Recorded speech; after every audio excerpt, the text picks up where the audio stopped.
الله أكبر الله أكبر الله أكبر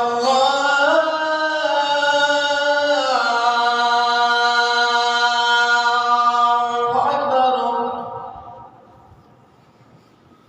أشهد أن لا إله إلا الله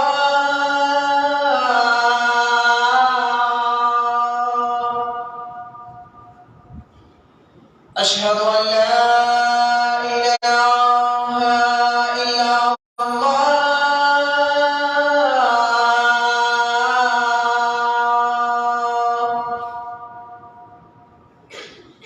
أشهد أن محمد رسول الله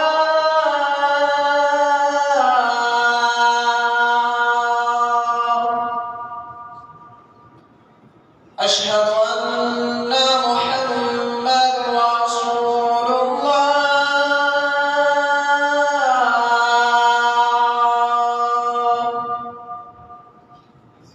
حي على الصلاة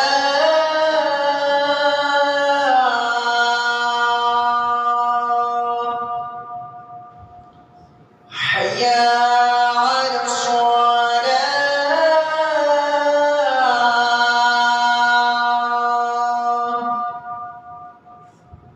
حي على الفلاح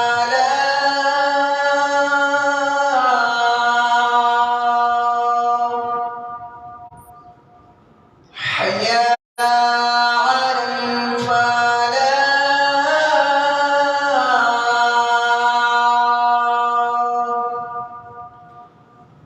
الله أكبر الله أكبر لا إله إلا الله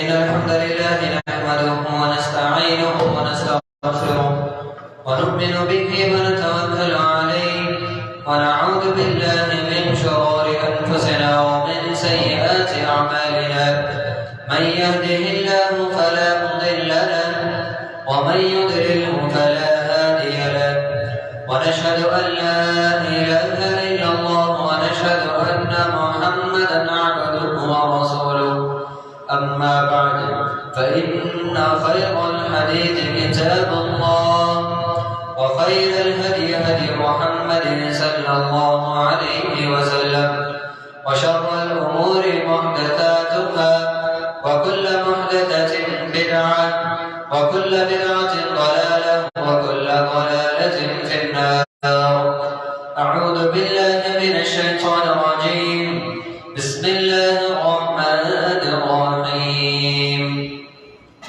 يا أيها الناس اتقوا ربكم الذي خلقكم من نفس واحدة وخلق منها زوجها وبث منهما رجالا كثيرا ونساء واتقوا الله الذي تساءلون به والأرحام إن الله كان عليكم رقيبا يا أيها الذين آمنوا اتقوا الله حق تقاته ولا تموتن إلا وأنتم مسلمون يا أيها الذين آمنوا اتقوا الله وقولوا قولا سديدا يصلح لكم أعمالكم ويغفر لكم ذنوبكم ومن يطع الله ورسوله فقد فاز فوزا عظيما قال الله تبارك وتعالى في القرآن المجيد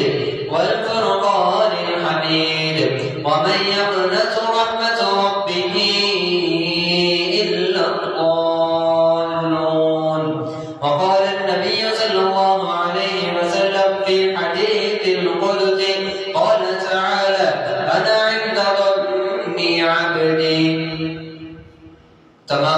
تعریف و توصیف اس وحدہ لا شریک للہ کو سزاوار اور زیبا ہے، جو اس وسیع و عریض کائنات کا خالق ہے، رازق ہے، پالنہار ہے۔ درود و سلام ہو تمام انبیاء کرام پر جنہیں اللہ تبارک و تعالی نے انسانوں کے رشد و ہدایت کے لیے وقتاً فوقتاً بھیجتا رہا، خصوصاً آخری نبی جناب محمد رسول اللہ صلی اللہ علیہ وسلم پر، جنہیں رحمت للعالمین بنا کر تا قیامت آنے والے انسانوں کی کامیابی کے لیے نبی کریم صلی اللہ علیہ وسلم کی سیرت مطہرہ پر عمل پیروی اور آپ کی شریعت، آپ کی لائی ہوئی شریعت پر عمل کرنے کو لازمی اور ضروری اور واجب قرار دیا۔ اللہم صلی علی محمد وعلی آل محمد کما صلیت علی ابراہیم وعلی آل ابراہیم انکا حمید مجید۔ اللہم بارک علی محمد وعلی آل محمد کما بارکت علی ابراہیم وعلی آل ابراہیم انکا حمید مجید۔ حاضرین جمعہ، خطبہ مسنونہ کے بعد میں نے آپ کے سامنے ایک آیت اور ایک حدیث قدسی پڑھی ہے۔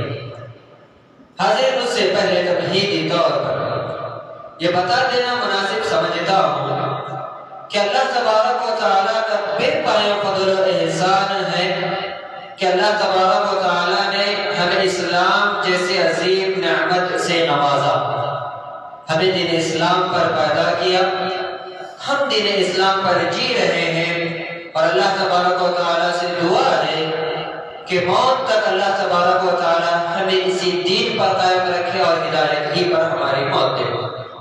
لیکن بسا اوقات انسان ہے، شیطان کا کبھی نہ کبھی نفس پر غلبہ آ جاتا ہے، جس کی وجہ سے کبھی نہ کبھی یہ خیالات اچانک ابھرنے لگتے ہیں کہ اسلام ہمیں بہت ساری چیزوں پر پابندیاں عائد کرتا ہے، حد بندیاں عائد کرتا ہے۔ کسی سے بحث کرتے ہیں تو بھی یہ بات سننے میں آتی ہے کہ اسلام کی جو پابندیاں ہیں، حد بندیاں ہیں، وہ کچھ زیادہ ہی ہیں اور مذاہب کے مقابلے میں اور شریعتوں کے مقابلے میں۔ حاضرین، سب سے پہلے بتا دوں کہ اسلام ہمیشہ اپنے ماننے والوں کی بھلائی چاہتا ہے، ان کی خیر خواہی چاہتا ہے، ان کی برائی کبھی نہیں چاہتا۔ جیسے کہ مثال کے طور پر اگر بچہ آگ سے کھیل رہا ہے، ماں اگر بچے کو آگ سے کھیلنے سے روکتی ہے تو اس کا مطلب یہ نہیں ہے کہ ماں بچے کے بارے میں برا چاہتی ہے، بلکہ ماں بچے کو نقصان سے بچانا چاہتی ہے۔ یہی معاملہ دین اسلام کا بھی ہے۔ دین اسلام اگر اپنے ماننے والوں کو، مسلمانوں پر کچھ پابندیاں عائد کرتا ہے، کہتا ہے کہ یہ کام نہ کرے، کہتا ہے کہ حرام کا کام نہ کرے، کہتا ہے کہ حرام کی روزی نہ کھائے، کہتا ہے کہ رات میں جلد سورے، وقت تجارت متعین ہے، سب کچھ متعین ہے، تو اس کا مطلب یہ ہے کہ اسلام ہمیں آداب بتلا رہا ہے، اسلام ہمیں اخلاق حسنہ سکھا رہا ہے۔ اسلام بہت ساری چیزوں سے بھی روکتا ہے، ان میں سے ایک سب سے اہم چیز جس سے رکنے کی اسلام ترغیب کرتا ہے وہ ہے نا امیدی، وہ ہے مایوس ہو جانا۔ موجودہ سوسائٹی کا ایک جو سب سے بڑا مسئلہ ہے، جو ترقی یافتہ سوسائٹی کہلاتی ہے، سب سے بڑا مسئلہ یہی ہے کہ بہت جلد انسان چھوٹی چھوٹی امیدوں کو جب ٹوٹتے دیکھتا ہے، کسی کام میں جب ناکامی دیکھتا ہے، جب دیکھتا ہے کہ وہ محنت کر رہا ہے لیکن اس کی امید بھر نتیجہ اسے نہیں مل رہا ہے، تو ایسے موقع پر انسان نا امید ہو جاتا ہے، اور بسا اوقات یہ نا امید اتنی گہری ہو جاتی ہے کہ یا تو انسان ڈپریشن کا شکار ہوتا ہے یا پھر اعصابی امراض کا شکار ہوتا ہے، یا ہمیں یہ بھی دیکھنے میں ملتا ہے کہ چھوٹی چھوٹی چیزوں پر بہت زیادہ گہرا اثر لینے کی وجہ سے بسا اوقات لوگ سوسائڈ تک بھی کر لیتے ہیں۔ وجہ صرف یہی ہے کہ انسان نا امید ہو جاتا ہے۔ اسلام ہمیں ترغیب کرتا ہے۔ خود اللہ تبارک و تعالیٰ نے قرآن مجید میں دو ٹوک الفاظ میں کہہ دیا ہے وَمَن يَقْنَطُ رَحْمَةَ رَبِّهِ إِلَّا الضَّالُّونَ، کہ اللہ تبارک و تعالیٰ کی رحمت سے جو گمراہ لوگ ہیں، جو اللہ تبارک و تعالیٰ کی رحمت سے وہی لوگ نا امید ہو سکتے ہیں کہ جو گمراہ ہیں الفاظ دیگر، اگر آسان الفاظ میں اسے سمجھانا چاہوں تو یہ کہہ سکتا ہوں کہ جو مومن ہوتا ہے وہ چاہے زندگی کے کسی بھی مرحلے میں کیوں نہ ہو، وہ اللہ تبارک و تعالیٰ سے پر امید رہتا ہے۔ کیسے پر امید رہتا ہے؟ مثال بتاتا چلتا ہوں، حضرت ابراہیم علیہ السلام کی زندگی کو اٹھا کر دیکھو۔ ابراہیم علیہ السلام کو دہکتے ہوئی آگ پر پھینکا جا رہا ہے، دہکتی ہوئی آگ پر پھینکا جا رہا ہے۔ آخری مرحلے میں آپ سے پوچھا جاتا ہے اے ابراہیم بتائیے اب آپ کی حفاظت کون کرے گا اس آگ سے؟ تو ابراہیم پر امید انداز میں کہتے ہیں کہ اگر اللہ تبارک و تعالیٰ چاہے کہ یہ آگ مجھے جلائے تو یہ آگ مجھے جلائے گی، اگر اللہ تبارک و تعالیٰ کو راضی نہ ہو کہ یہ آگ مجھے نہ جلائے تو ساری دنیا کوشش کر رہی ہے آگ مجھے ذرہ برابر کا نقصان نہیں پہنچا سکتی۔ یہ پر امید تھی اور نتیجہ بھی وہی ہوا، ابراہیم علیہ السلام کو آگ نے چھوا کر رہی۔ یہی معاملہ بھی ہمیں دنیا میں نظر آتا ہے۔ اگر ہم اللہ تبارک و تعالیٰ کی ذات سے پر امید ہو جائیں تو چاہے دنیا میں کتنی بھی مصیبتیں کیوں نہ آ جائے، انسان کبھی نا امید نہیں ہوتا، انسان کبھی دل نہیں ہارتا۔ حاضرین، اب ان میدانوں کا تذکرہ کرتا چلتا ہوں جس میں انسان بہت جلد نا امید ہو جاتا ہے۔ اس میں سب سے پہلی جو چیز آتی ہے وہ ہے دعاؤں کی قبولیت کو لے کر۔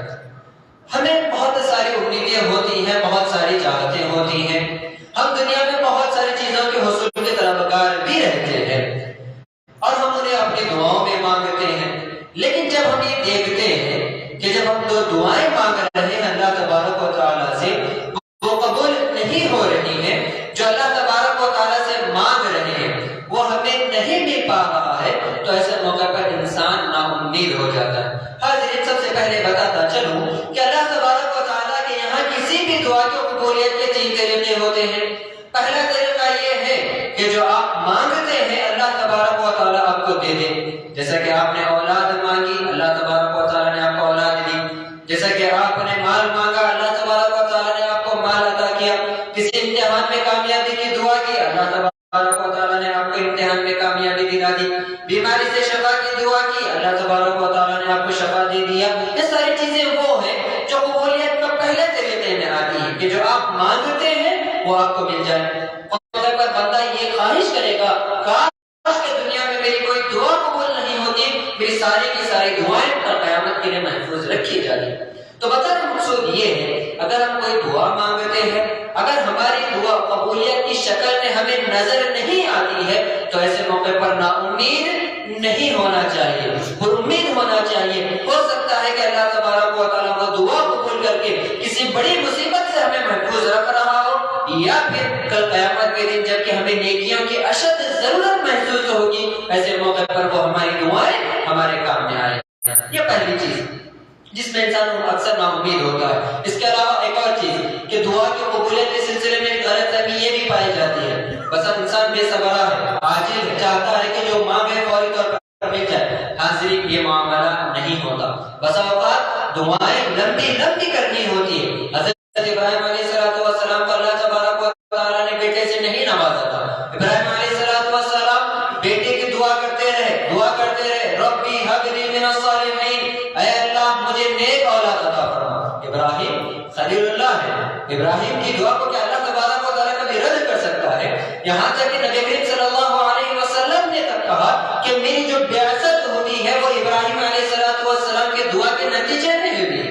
ابراہیم علیہ السلام کی دعا کی اتنی بڑی قبولیت کا درجہ رکھتی ہے، لیکن اس کے باوجود بھی ابراہیم علیہ السلام اپنی بیٹے کے لیے 350 سال تک دعا کرتے رہے۔ اس کے بعد اللہ تبارک و تعالیٰ نے حضرت اسماعیل علیہ السلام کی شکل میں بیٹا نوازا۔ تو بتانا مقصود یہ ہے کہ دعا فوری قبول نہیں ہوتی، ہمیں دعا کرتے رہنا چاہیے۔ دعا عبادت ہے، کچھ نہیں تو عبادت تو اللہ تبارک و تعالیٰ کے انجام دے ہی رہے گا۔ یہ تو پہلی چیز۔ ایک دوسری چیز جس میں انسان اکثر نا امید ہو جاتا ہے وہ ہے بیماریوں کو لے کر۔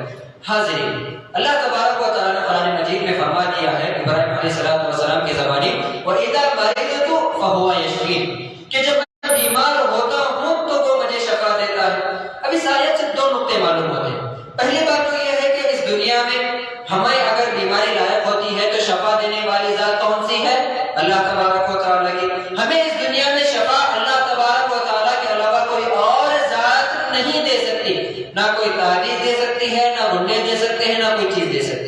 یہاں تک کہ اگر دواؤں کے ذریعے بھی شفا ملتی ہے تو کیونکہ اللہ تبارک و تعالیٰ ان دواؤں میں تاثیر دے رکھی ہوتی ہے اسی وجہ سے۔ تو بتانا مقصود یہ کہ سب سے پہلی ذات، واحد ذات جو شفا دینے والی ہے وہ کون سی ہے؟ اللہ تبارک و تعالیٰ کی۔ دوسری اہم بات جو ہمیں اس آیت سے معلوم ہوتی ہے وہ یہ ہے کہ فرماتے ہیں کہ جب میں بیمار پڑتا ہوں تو وہ مجھے شفا دیتا ہے، مطلب جب بھی میں بیمار پڑوں تو شفا اللہ تبارک و تعالیٰ دیتا ہی دیتا ہے۔ ایسا نہیں کہ بیماری غائب ہو گئی تو شفا ملنے والی نہیں ہے، یہ نہیں ہے، یہ غلط چیز ہے۔ اگر اللہ تبارک و تعالیٰ نے مجھے بیماری دی ہے تو وہ مجھے شفا بھی دے گا، یہ اللہ تبارک و تعالیٰ نے فرما دیا۔ یہی وجہ ہے کہ ہم سنتے ہیں کہ کینسر جیسے اہم مرض ہے اور جو کہ جان لیوا مرض ہے، تیسرے اسٹیج پر پہنچنے کے باوجود بھی ہم یہ دیکھتے ہیں کہ کرشماتی طور پر وہ لوگ شفا یاب ہوتے ہیں اور معاشرے میں صحت مند ہو کر گھومنے پھرنے لگتے ہیں۔ کیوں؟ کیونکہ اللہ تبارک و تعالیٰ نے انہیں شفا دی ہے، انہیں اللہ تبارک و تعالیٰ کی ذات کے اوپر بھروسہ تھا۔ یہی معاملہ اگر ہمیں بھی بیماری لاحق ہوتی ہے تو ہمیں بھی اللہ تبارک و تعالیٰ کی ذات کو لے کر تو امید ہونی چاہیے کہ اللہ تبارک و تعالیٰ مجھے شفا دے گا، مطلب دے گا۔ ہو سکتا ہے کہ یہ شفا بھی کبھی دیر سے ہو جائے، جیسا کہ حضرت ایوب علیہ السلام ہم جانتے ہیں کہ ایوب علیہ السلام کو بیماری لاحق ہوئی تھی۔ کتنے سال تک؟ ایک روایت کے حساب سے 13.5 سال تک اور ایک روایت کے حساب سے 18.5 سال تک۔ وہ بھی بیماری کیسی کہ حضرت ایوب علیہ السلام کے بدن پر کیڑے لگے ہوئے تھے، کوئی ان کا علاج نظر نہیں آ رہا تھا، کہیں سے بھی نظر نہیں آتا، لوگ ان سے دور بھاگ رہے تھے، ان کے گھر والے ان کو دور چھوڑ کر چلے گئے تھے، صرف ان کی ایک بیوی تھی جو ان کے ساتھ رکی ہوئی تھی۔ اس کے باوجود ایوب علیہ السلام اللہ تبارک و تعالیٰ سے پر امید تھے کہ اللہ تبارک و تعالیٰ انہیں اس بیماری سے شفا دے گا، اور ہمیں نظر آیا کہ اللہ تبارک و تعالیٰ انہیں بیماری سے شفا دی۔ کیسے شفا دی؟ اللہ تبارک و تعالیٰ نے حکم دیا، اے ایوب جو زمین کا ٹکڑا ہے وہاں پر اپنا پیر مارو، وہاں سے پانی نکلے گا، ایک پیالہ پانی پی لینا اور اسی پانی سے جو ابلتا رہے گا اس سے نہا لینا، اللہ تبارک و تعالیٰ شفا دے گا۔ اللہ تبارک و تعالیٰ شفا دیتا ہے، اللہ تبارک و تعالیٰ سے امید رکھنی چاہیے۔ ایک اور میدان، تیسرا میدان جو سب سے اہم ہے، جہاں پر انسان نا امید ہو جاتا ہے، وہ ہے نعمتوں کے چھن جانے پر۔ جب ہمیں کوئی نعمتیں چھنتی ہوئی بھی نظر آتی ہے تو ایسے موقع پر انسان بہت جلد نا امید ہوتا ہے۔ حاضرین، اللہ تبارک و تعالیٰ کی ذات نعمتیں دینے والی ہے، تو اللہ تبارک و تعالیٰ کی ذات کو مکمل اختیار ہے کہ وہ ہمارے پاس سی نعمتیں کو چھین بھی سکتا ہے۔ ہم اس دنیا میں بطور امین آئے ہیں، ہم اس دنیا میں کرایہ دار کے طور پر آئے ہیں۔ اللہ تبارک و تعالیٰ دے تو ہم رکھ لیں گے بخوشی، اگر اللہ تبارک و تعالیٰ چھین لے تو اللہ تبارک و تعالیٰ کے اس واپس لینے پر بھی ہم راضی برضا رہیں گے، ہم اللہ تبارک و تعالیٰ سے شکایت نہیں کر سکتے۔ یہ پہلی چیز۔ ایک اور چیز بھی، اگر اللہ تبارک و تعالیٰ کوئی چیز لے سکتا ہے تو دوبارہ بھی دینے پر قادر ہے، جیسا کہ مثال کے طور پر اللہ تبارک و تعالیٰ نے اولاد دی، لیکن ہو سکتا ہے کہ اللہ تبارک و تعالیٰ نے اس اولاد کو بچپن ہی میں ہم سے چھین لیا ہے، تو کیا اللہ تبارک و تعالیٰ دوبارہ اولاد دینے پر قادر نہیں ہوگا؟ ہے اللہ تبارک و تعالیٰ دوبارہ اولاد دینے پر۔ اسی طرح تجارت کا معاملہ ہے، تجارت میں نفع ہوا، اگر نقصان ہو رہا ہے تو اللہ تبارک و تعالیٰ جیسے پہلی مرتبہ نفع دیا تھا، اللہ تبارک و تعالیٰ دوسری مرتبہ بھی تجارت میں نفع دے سکتا ہے۔ تو بتانا مقصود یہ ہے کہ اگر بسا اوقات زندگی میں پریشانیاں نظر آتی ہیں یا پھر کوئی نعمتیں چھنتی ہوئی بھی نظر آتی ہیں تو ایسے موقع پر اللہ تبارک و تعالیٰ سے نا امید نہیں ہونا چاہیے، بلکہ اللہ تبارک و تعالیٰ سے پر امید ہو کہ اگر اللہ تبارک و تعالیٰ نے آپ کو پہلی مرتبہ کوئی چیز دی ہے تو اس کا مطلب یہ ہے کہ آپ کو دوسری مرتبہ بھی وہ چیز اللہ تبارک و تعالیٰ نوازے گا۔ ایک اور چیز جس میں بہت زیادہ اس میں تو معاملہ نظر آتا ہے کہ جس میں انسان بہت زیادہ نا امید ہوتا ہے، وہ ہے جب نتائج جب وہ کسی معاملے میں محنت کرتا ہے اور اس کی محنت کا اسے صلہ نظر نہیں آتا ہے، تب بھی انسان نا امید ہوتا ہے۔ حاضرین، پہلی بات یہ ذہن نشین کر لیجئے کہ یہ دنیا دارالعمل ہے، دارالجزا نہیں۔ یہاں پر آپ جو بھی کام کریں گے عمل کا معاملہ رہے گا، جزا کا معاملہ نہیں رہے گا۔ دنیا میں اللہ تبارک و تعالیٰ جزا نہیں دیتا، جزا اللہ تبارک و تعالیٰ کہاں دیتا ہے؟ قیامت کے دن دے گا۔ تو پہلی چیز، یہاں جو بھی کام ہوگا صرف کام ہوگا، بدلہ یہاں پر نہیں رہے گا، بدلہ آخرت میں رہے گا۔ ہاں، اگر کسی کو بدلہ ملتا ہے یہ اللہ تبارک و تعالیٰ کا ایک اضافی عمل ہے، اللہ تبارک و تعالیٰ کے سامنے سے اللہ تبارک و تعالیٰ کی جانب سے اضافی مہربانی ہے جو کسی کو مل رہی ہے۔ یہ پہلی بات۔ اور دوسری بات، اللہ تبارک و تعالیٰ نے قرآن مجید میں واضح طور پر فرما دیا ہے کہ ان سعیکم لمشکورا، کہ اللہ تبارک و تعالیٰ تمہاری محنتوں کی قدردانی کرتا ہے. اللہ تبارک و تعالیٰ یہ نہیں دیکھتا کہ کس کو کتنی کامیابی ملی ہے. اللہ تبارک و تعالیٰ یہ دیکھتا ہے کہ کس نے کتنی محنت کی ہے، کس نے کتنی کوشش کی ہے. اللہ تبارک و تعالیٰ وہ دیکھتا ہے. اللہ تبارک و تعالیٰ یہ نہیں دیکھتا کہ کس کو کتنی کامیابی ملی ہے. یہی وجہ ہے اگر آپ انبیاء کی زندگی کو اٹھا کر دیکھیں تو بہت سارے انبیاء کی زندگی میں ہمیں یہ نظر آتی ہے کہ سالوں سال تک انہوں نے دعوت کے کام انجام دیے، لیکن اس کے بدلے میں کتنے لوگوں نے اسلام قبول کیا؟ ایک نہیں. اس کے بدلے میں کتنے اسلام قبول کیا؟ 5 لوگوں نے. یہاں تک کہ بعض انبیاء کی زندگی میں ہمیں ایسا بھی نظر آتا ہے کہ لوگوں نے کسی نے بھی اسلام قبول نہیں کیا تھا، حالانکہ وہ سالوں سال تک اللہ تبارک و تعالیٰ کا پیغام عام کرتے تھے. مشہور حضرت نوح علیہ السلام کی زندگی کو اٹھا کر دیکھ لیجیے. اللہ تبارک و تعالیٰ نے قرآن مجید میں ان کی جو دعوت کی مدت بتائی ہے کتنی ہے؟ 950 سال تک لوگوں کو حضرت نوح علیہ السلام نے دعوت کا کام انجام دیا. کتنے سال تک؟ 950 سال تک.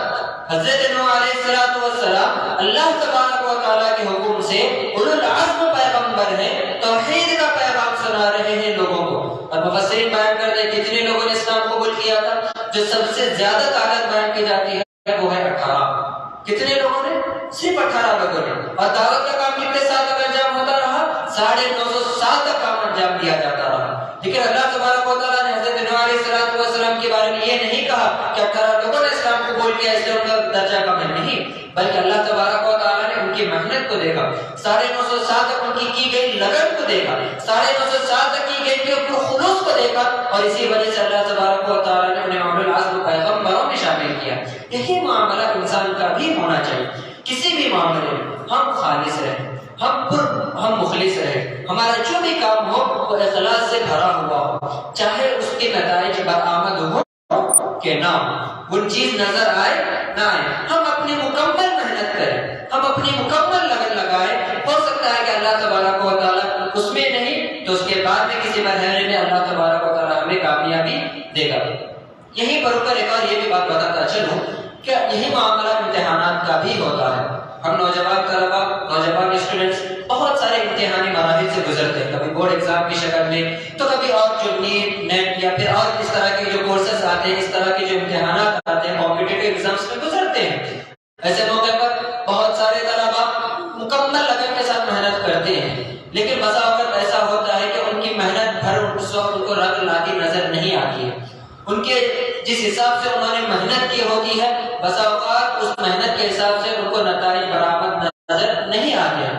لیکن نا امید نہیں ہونا چاہیے، پر محنت کریں، محنت مکمل کریں، ساتھ میں اللہ تبارک و تعالیٰ سے دعا بھی کریں. ہو سکتا ہے کہ اللہ تبارک و تعالیٰ نے قرآن مجید میں خود فرمایا ہے وَعَسَىٰ أَن تَكْرَهُوا شَيْئًا وَهُوَ خَيْرٌ لَكُمْ وَعَسَىٰ أَن تُحِبُّوا شَيْئًا وَهُوَ شَرٌّ لَكُمْ. کہ اللہ تبارک و تعالیٰ فرماتا ہے بس اوقات تم جس چیز کو ناپسند کرتے ہو سکتا ہے کہ اللہ تبارک و تعالیٰ نے اسی میں تمہارے لیے کوئی خیر خواہی رکھی ہوتی ہے. اور بس اوقات جس چیز کو تم بہت زیادہ پسند کرتے ہو بس اوقات اللہ تبارک و تعالیٰ اسی چیز میں کوئی برا رکھا ہوتا ہے، اسی چیز میں تمہارے لیے کوئی برائی رہتی ہے. اسی وجہ سے اللہ تبارک و تعالیٰ ہمیں کسی چیز کو بہت زیادہ پسند ہونے کے باوجود بھی عطا نہیں کرتا، کیونکہ اللہ تبارک و تعالیٰ نہیں چاہتا کہ بندے کا کوئی معاملہ خراب ہو جائے. یہی وجہ ہے کہ بس اوقات ہم جس چیز کو نہیں چاہتے وہ مل جاتے ہیں. کیوں؟ کیونکہ ہمیں بعد میں اسی میں بھلائی نظر آتی ہے. تو اگر کسی وجہ سے ہمیں امتحان میں ناکامی نظر آتی ہے یا پھر کسی بھی محنت میں ناکامی نظر آتی ہے تو نا امید نہ ہو، اللہ تبارک و تعالیٰ سے پر امید رہے کہ اللہ تبارک و تعالیٰ بہت جلد ہمارے معاملات کو ہمارے لیے آسان کرے گا. تو خلاصہ کلام یہ ہے کہ ہم مومن ہیں، چاہے دنیا میں کتنی بھی پریشانیاں نظر آئیں، کتنی بھی مصیبتیں کیوں نہ نظر آئیں، ہمیں کبھی اللہ تبارک و تعالیٰ سے نا امید نہیں ہونا چاہیے. کوئی بھی پریشانی نظر آتی ہے سیدھا ہے مسجد میں آئے تو نماز پڑھے اور اللہ تبارک و تعالیٰ سے دعا کرے کہ اللہ تبارک و تعالیٰ مجھے اطمینان دے، مجھے سکون دے. اللہ تبارک و تعالیٰ آپ کی زندگیوں میں سکون دے گا، اطمینان دے گا، مصائب سے آپ کو بہت زیادہ اللہ تبارک و تعالیٰ چھٹکارا دے گا. حاضرین، باتیں تو ختم ہوئی ہیں لیکن ایک دو اہم باتیں ہیں جو مساجد کے آداب بالخصوص جمعہ کے آداب کو لے کر ہے، وہ دو باتیں بتا کر میں اپنی بات کو ختم کرتا چلوں گا. یہ نظر آتا ہے کہ لوگ مسجد میں آتے ہیں تو فوری طور پر مسجد میں داخل ہونے کے بعد نفل نماز پڑھے بغیر بیٹھ جا رہے ہیں. یہ طریقہ غلط ہے. نبی کریم صلی اللہ علیہ وسلم نے حکم دیا کہ جب کبھی آپ مسجد میں داخل ہوں تو 2 رکعت نماز پڑھے بغیر نہ بیٹھے. یہ آداب نبی کریم صلی اللہ علیہ وسلم نے ایک مرتبہ تو مسجد کے ممبر سے کہا تھا کہ اللہ کے رسول نے ایک صحابی کو دیکھا کہ وہ نماز پڑھے بغیر بیٹھ رہے ہیں، تحیۃ المسجد پڑھے بغیر بیٹھ رہے، تو نبی کریم صلی اللہ علیہ وسلم نے اپنے خطبے کو روک کر حکم دیا تھا کہ نماز کے لیے کھڑے ہو جاؤ، تم 2 رکعت نماز ادا کرو. اسی طرح بسا اوقات یہ بھی نظر آتا ہے کہ کسی وجہ سے اگر کوئی گفتگو کرتا ہے جمعہ کے دوران تو ایسے موقع پر آس پاس والے اسے روکنے کی کوشش کرتے ہیں.